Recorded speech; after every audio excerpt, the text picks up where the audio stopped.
Le DAF Fresh Morning, c'est 104.5 tonnes de bonne humeur. Tous les matins sur Urban FM. La meilleure radio de la capitale. La meilleure radio de la capitale. Sur les 104.5 Urban FM, la station urbaine, on est avec Jean-Paul. Jean-Paul, bonjour. Bonjour la fraîche. Comment tu vas ce matin? Ça va très bien. Et à la forme? Oui. Tu es grippé? Légèrement, mais tu ça es va. grippé tous les jours, Jean-Paul. Écoute, Tu es un adepte de la grippe la... ou Non, c'est pas vraiment grippé. tu es un grippo-sensible? Il y a une sensibilité à la poussière, c'est tout. Donc tu as les attaques de pollen, tu veux nous dire ça? Non, pas de pollen. C'est toi l'Européen ici, pas là. de pollen. Non, pas de pollen. Je parle de poussière. D'accord. Est-ce que le pollen n'est pas un genre de poussière?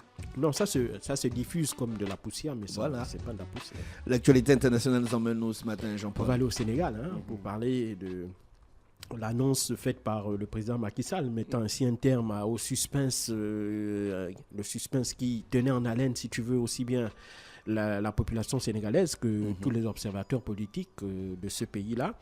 Macky Sall, dans une allocution télévisée faite sur la chaîne publique, a annoncé clairement qu'il renonçait à briguer un troisième mandat à cette élection qui aura lieu en février de l'année prochaine. Donc, il renonce en réalité à se présenter. Maintenant, tout dépend de l'interprétation que l'on en fait.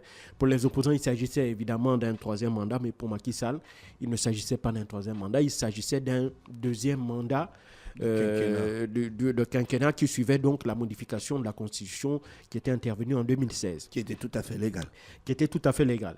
Et donc, pour Macky Sall, il estime plutôt que c'est une question d'honneur parce qu'il n'avait cessé de dire durant la campagne qu'il avait conduit à la magistrature suprême en 2012 qu'il n'allait pas occuper 3 mandats, il n'allait pas jouir de 3 mandats. Et donc, même si, lorsqu'il y a eu la modification de la Constitution de 2016 qui raccourcissait en fait la durée du mandat présidentiel, le ramenant de 7 à 5 ans, et lorsque celui-ci avait été réélu en 2009, eh ben, la question était de savoir au niveau de l'interprétation. Pour les partisans de Macky Sall, la Constitution disait que nul ne peut briguer 2 mandats consécutifs. Donc pour les partisans de Macky Sall, ils parlaient donc de 2 mandats de 5 ans, puisqu'ils estiment que la modification en réalité de 2016 de la Constitution remettait les compteurs à zéro. Mais pour les opposants de Macky Sall, 2 mandats, il n'est pas fait mention de la durée du mandat, donc de quel type de mandat ou de quelle constitution. Pour eux, le principe est que on ne devant pas faire 2 mandats consécutifs, quelle que soit la durée de ce mandat, qu'il soit de 7 ou de 5 ans. Et donc, du simple fait qu'il ait déjà eu un premier mandat de 7 ans et qu'il achève un deuxième mandat de 5 ans, pour les membres de l'opposition, le principe est qu'il s'agit bel et bien de 2 mandats. Et donc, à ce titre-là, évidemment, il n'avait pas à briguer un troisième mandat. Alors, évidemment, Macky Sall et les siens se arguaient sur la question de la légalité parce que, évidemment, le Conseil constitutionnel sénégalais avait donné raison à Macky Sall en disant qu'en l'état, effectivement, rien ne s'opposait au fait que Macky Sall puisse briguer un troisième mandat. Et c'est la raison pour laquelle on n'avait pas parlé d'anticonstitutionnalité du troisième mandat, mais d'inconstitutionnalité. Donc tu vois que la différence, elle est très importante. Et donc de ce point de vue-là, il faut savoir aussi qu'il y avait des attaques très rudes de l'opposition, notamment du PASTEF, d'Ousmane Sonko, qui avait fait évidemment de la lutte contre ce troisième mandat de Macky Sall son principal cheval de bataille politique, en dépit des différents problème que ce dernier connaît, puisqu'il faut savoir il faut se rappeler que le 1er juin dernier, il avait été condamné à 2 ans d'emprisonnement ferme pour corruption de la jeunesse, donc pour une affaire de mœurs. Et donc celui-ci, ce qui le rend totalement inéligible pour la prochaine élection présidentielle. Et il faut savoir également qu'au courant du mois de juin dernier, il y a eu un dialogue inclusif au Sénégal dans lequel il était question de réhabiliter un certain nombre d'opposants qui avaient été en réalité écartés de la course à la présidentielle de 2019. Il s'agit de Khalifa Sall, l'ancien maire de Dakar, ou encore de Karim Wade, le fils de l'ancien président Abdoulaye Wade, qui avait été au gouvernement et qui était à l'origine des tensions qui avaient existé par la suite entre Macky Sall et Abdoulaye Wade.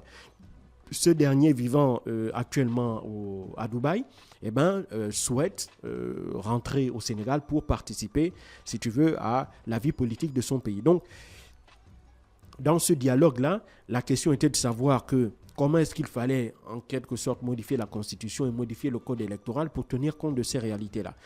Et donc, Macky Sall aussi en a profité pour annoncer que, évidemment, les modifications ou les propositions de modification issues du dialogue national inclusif devaient être transmises à l'Assemblée nationale qui devait être chargée de les implémenter dans la prochaine constitution qui ferait l'objet d'une nouvelle modification afin d'y intégrer cette nouvelle réalité politique-là.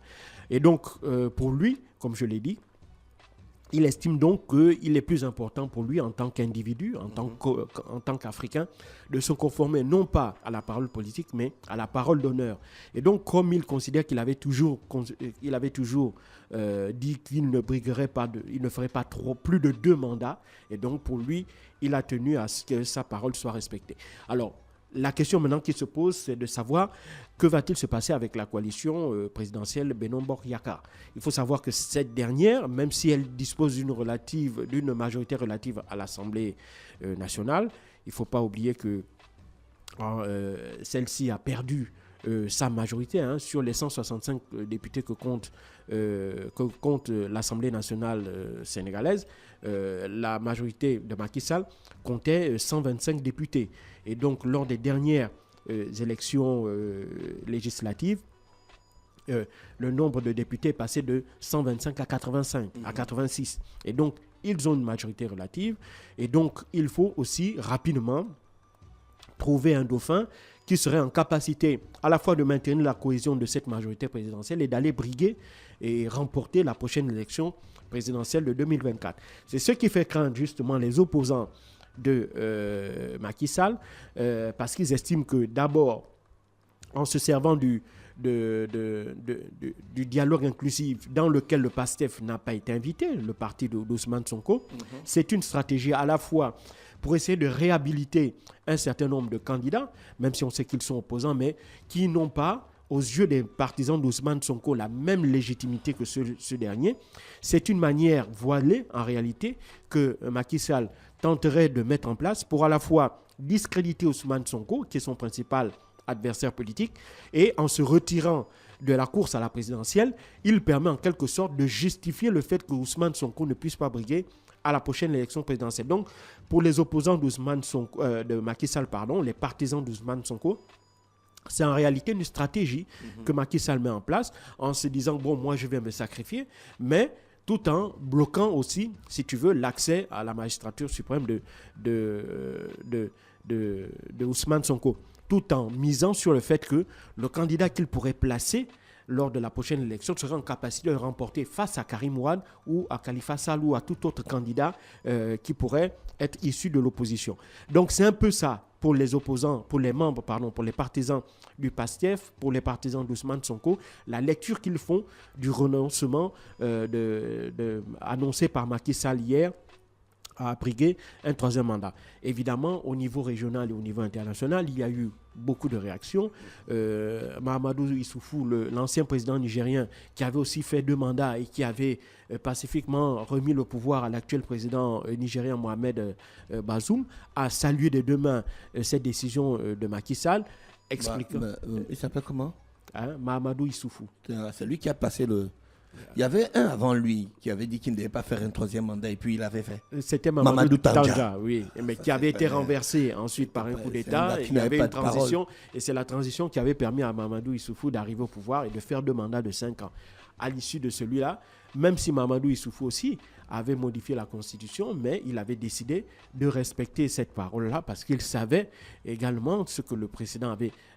Il savait ce que ça avait fait également de briguer un 3e mandat. Et un peu inconsciemment, Macky Sall aussi est conscient, je l'ai dit, Macky Sall savait, en 2012, il en avait fait le principal argument de campagne lors de la présidentielle de 2012. Il faut savoir qu'en 2008, lorsqu'il claque la porte du Parti démocratique sénégalais, il se lance donc, il décide à ce moment-là qu'il décide de se lancer dans la course à la présidentielle. Macky Sall avait toujours dit que même lorsqu'il était Premier ministre, il n'avait jamais, quand il devient Premier ministre en 2005, il n'avait jamais eu à l'esprit l'idée de devenir président de la République. Mais c'est lorsque, à partir de 2008, lorsqu'il avait décidé de convoquer Karim Ouad, qui était président de l'Agence nationale pour l'organisation de la conférence islamique, pour venir justifier les dépenses que cette structure avait engagées dans le cadre de la préparation de ce sommet-là, eh ben, ça avait été le ça avait été le déclenchement de la guerre qui allait l'opposer à Abdoulaye Wade, puisque à la suite, son poste de numéro 2 du Parti démocratique sénégalais va être supprimé, son mandat à la tête de l'Assemblée nationale va être, par un tripatouillage, par un changement du règlement intérieur, ramené de 5 à 1 an, et donc à partir de là, il va claquer la porte du Parti démocratique sénégalais et créer sa propre formation politique, l'Alliance pour la République, et commencer à partir de 2008 sa longue marche vers la présidentielle de 2012. Et donc, lors de cette campagne, et c'est également la raison pour laquelle beaucoup de vidéos de l'époque avaient ressurgi dans les réseaux sociaux, rappelant Macky Sall à sa parole de 2012, dans laquelle, en réalité, lorsqu'il avait battu Abdoulaye Wade, c'est pas qu'il avait un meilleur programme politique, Abdoulaye Wade, mais il avait un meilleur argument politique qui était celui d'empêcher Abdoulaye Wade de briguer un 3e mandat. Et donc, il sait combien de fois le rejet est très fort dans l'esprit des Sénégalais à l'idée de leur forcer la main pour briguer un 3e mandat qui est le symbole à leurs yeux d'une violation grave d'un fondement démocratique qui est celui de l'alternance. Et donc pour les Sénégalais, c'était un risque. Et donc lorsqu'il a évalué le risque au regard des tensions vives que traverse la société sénégalaise, que traverse la vie politique sénégalaise, il a donc, en son âme et conscience et de manière totalement lucide, il a compris que, évidemment, ce n'était pas la bonne solution. Ce serait évidemment la pire. On se rappelle aussi ce que ça avait fait comme dégâts en Guinée-Conakry. La preuve, c'est que Alpha Condé a été renversé par un coup d'État et ce sont les militaires qui sont revenus au pouvoir. Même si en Côte d'Ivoire, la tournure a été quelque peu différente, Alassane Dramane Ouattara a modifié la constitution, a brigué un 3e mandat, mais ça s'était fait aussi sous fond de tensions politiques et autres. Et évidemment, ce qui fait qu'aujourd'hui, lorsqu'on regarde la Côte d'Ivoire, malheureusement, on a l'impression que la vie politique depuis 2010 n'a toujours pas évolué, tant aucune personnalité n'est parvenue à émerger du paysage politique ivoirien, tant on a toujours les 3 mousquetaires, à savoir Alassane Dramane Ouattara, Laurent Gbagbo et Henri Konan Bédié, qui sont là et qui donnent l'impression de phagocyter en quelque sorte la vie politique ivoirienne de telle sorte qu'autour d'eux, eh bien, il y a un véritable désert, il n'y ait pas l'émergence d'une nouvelle classe politique ivoirienne. Et malheureusement, la Côte d'Ivoire n'est pas la seule dans cette situation-là. Plein de pays africains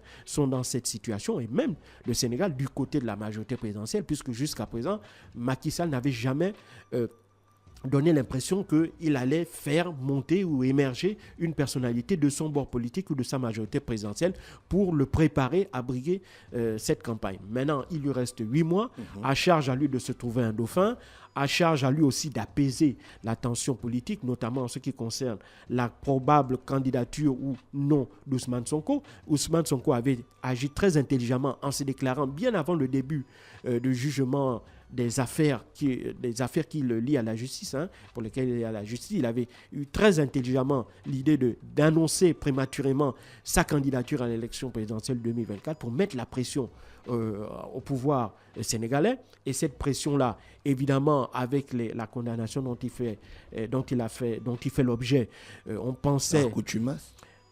Non, il était présent, même si il n'était pas au tribunal, mais il était bloqué chez lui. Bon, voilà. Il était bloqué chez lui.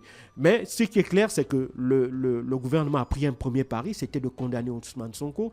Et malheureusement, politiquement, ça a eu des effets catastrophiques parce que ça a accentué la colère. Et donc, surtout, le Macky Sall se dit, bon, en condamnant Ousmane Sonko, apparemment, ça n'a pas décrispé la situation et il continue à faire une fixation sur mon potentiel ou une éventuelle 3e mandat de ma part. Et donc, en me retirant du jeu, il espère encore aussi un peu prendre Ousmane Sonko à son propre piège en le privant de son argument principal qui est celui du 3e mandat de Macky Sall. Donc, maintenant, il va peut-être...